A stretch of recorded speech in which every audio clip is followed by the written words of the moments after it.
Welcome back, turkeys. And, oh ho ho. It's episode 3. Yeah, I realize, hold on. We're going back over here. I realize I put this in the wrong spot here. Also, let me adjust where this is focused. Um, so I corrected it. Yeah. We got our pin in the correct spot. But addressing today's album, we're spinning it back to 2019. Fucking Oh, I didn't write down when it was actually released. But this is Morass of Molasses, and this is their album, The Ties That Bind. It's their second album that came out. They were founded in 2013. They make stoner metal. I would describe them more like bluesy and progressive. Sorry if my dogs are growling at me there. Come here. What? You want up? All right. Okay. Um. But shit. Where was I?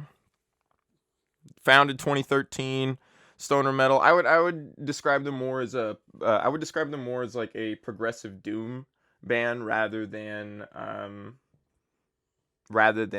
like stoner metal. Uh, but well, I mean, we'll get right into it. I mean, Morass and Molasses is Phil Williams on guitar, Bones Hughes on vocal and bass, Raj Puni on drums, percussion, backing vocals, uh, and we have two guest stars on this album. We have Matt Ainsworth on flute and Sian Greenaway. Sorry if I mispronounce any of these. On vocals as well, and she's from the band Aluna, which is her own band. I couldn't find anything that Matt Ainsworth was on. Matt, if you're on anything else, let me know. I fucking love the flute, baby. All right. I don't think I mentioned Bones does vocals on this. I really like Bones's use of uh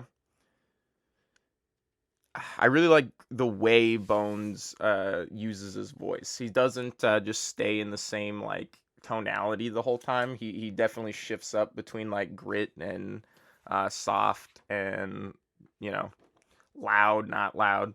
Sometimes you run into people that don't shift up how they sing. There's a lot of different time shifts in this album. Oh man, it's so interesting. It's like the gentle giant of prog stoner rock. All right, it's not long, but it is short and complex, which is why I like this album a lot. So here's this thing. Let me zoom in. The insert lyric sheets that came on it, and we got lyrics for "Woe Betide," "Death of All." So the first time you end up listening through this album, you're gonna feel like, oh, there's a lot of anger in this album. There's a lot of um, aggression towards another, but you'll figure out around your second listen through, or maybe your third listen through, I don't know, that this album is really directed, like the anger in this album is really directed inwards, and it's very apparent when in the Death of All he says, when he's talking about the thorn in his side, and it is or not the Death of All, sorry, Woe Betide, my bad.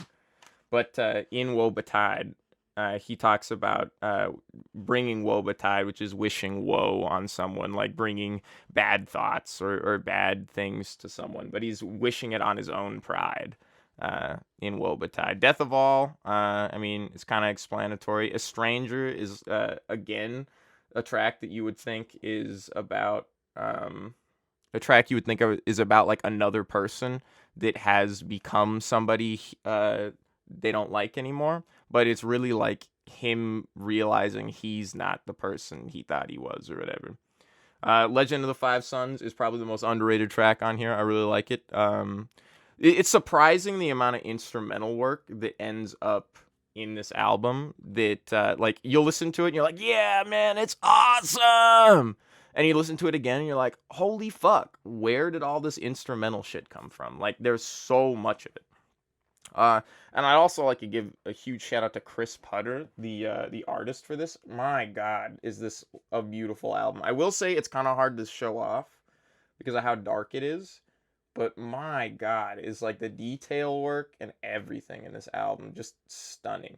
So, I'm gonna try to spend a little bit of time showing it off, but it is really like there's a lot of work done in here. Um, Ooh, I can't get the album any lower. Oh no. I shifted up where I put the light as well because I was hoping that maybe oh my God, there's boobies on here, dude.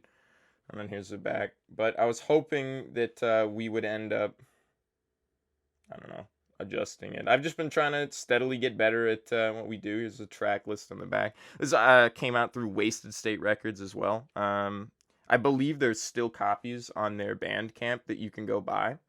So I will end up leaving a link to that, as always, down below. You don't never forget me, all right? Now, the back of this, I don't know if we'll be able to see this, but the back of the insert has this very hard to see. You can kind of see the outline. The camera doesn't want to focus on it because it doesn't think it's a real thing. Oh, no. The camera does not want to focus on it. But you can kind of see, it's like a shadow of the band.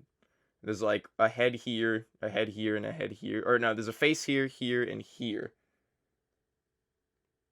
But it's pretty hard to see. I'd say that's my only gripe with the artwork and about this album is sometimes it's pretty hard to fucking understand what's going on or see what's going on. And I would only give that gripe about the very opening track, which is the darkening, because the instrumental, like sometimes it's like I put it on and I have to go back and check to see if like the thing is actually playing because it's so fucking quiet. But it's fine. You just gotta crank the track. But I mean if that's my only gripe is volume, it's pretty fucking good. All right, popping the globe out. I gotta get myself a pin. And we're spinning ourselves over here. Oh God, can I get it on the map? If I turn it this way, huh? Oh my God, we got it. It's gonna be up here, So, what color pin do we use today? I feel like in honor of the green album, we'll use a green pin today. How about that? Sounds nice. The whole album's only like 38 minutes long, which is like probably the most surprising part when it comes to I believe we have it like right there is where it is. Oof. Bada bam. Our first England pin, if you can believe it. There'll be quite a bit more considering how much fucking prog rock albums I have. But we'll get there eventually, okay? As for now, there's our globe.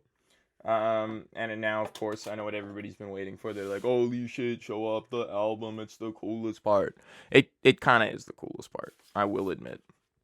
Not all of the albums I have are going to be, like, special prints. I believe you can still pick this print up. But don't quote me. I didn't check before I started filming this, so I, am not entirely sure. But I do.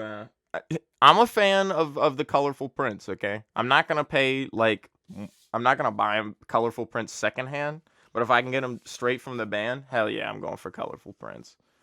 Oh my gosh. Well, you know what? I'm doing this all wrong. We should pull it out and we should end the video with it over here. I don't have a sticker to come with this album, which is a little unfortunate. Let me roll this a little bit and center this so it's a good ending shot. That's a beautiful ending shot right there. Oh, moi. Yeah. I mean, what else can I say? Go check them out. I hope you do. And I'll see you next time. And we're going to be doing another cool as fuck album, all right? As we always do. Anyway, see you later, turkeys. Goodbye.